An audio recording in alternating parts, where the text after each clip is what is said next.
The present cheap price at which farmland may still be purchased by the immigrants also favors the colonization by European settlers.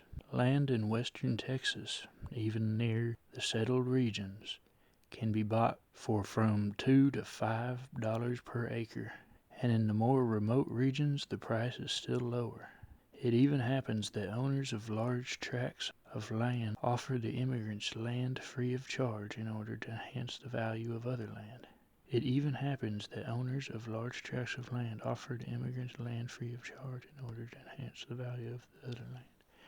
Finally, I would like to mention that due to the sparse population, it is easy for immigrants of one nation to live as a unity in one community, thus having the advantage of living among the compatriots and retaining the customs and habits of their native land.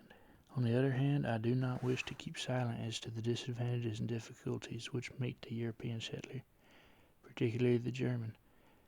The climate is so different from that of Northern Europe that at first it reacts rather severely upon the German constitution.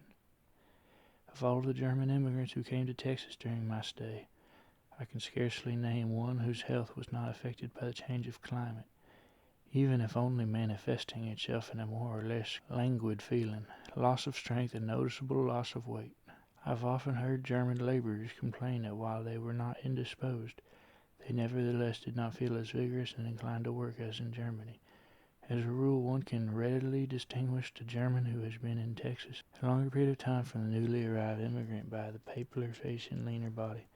Frequently, the acclimatization is not so gradual and imperceptible, but more or less violent and dangerous symptoms appear. Bellius and malaria fever prefer the newly arrived European, although the natives were also not spared. The strong and healthy in particular contract a virulent form of disease.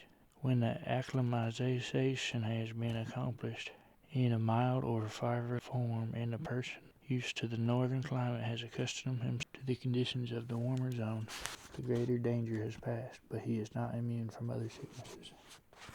Among the prevalent diseases, malaria and ague take first rank here, as is the case more or less in all southern and western states of the Union of North America. Although seldom directly fatal, their repeated recurrence becomes dangerous and undermines the strongest constitution.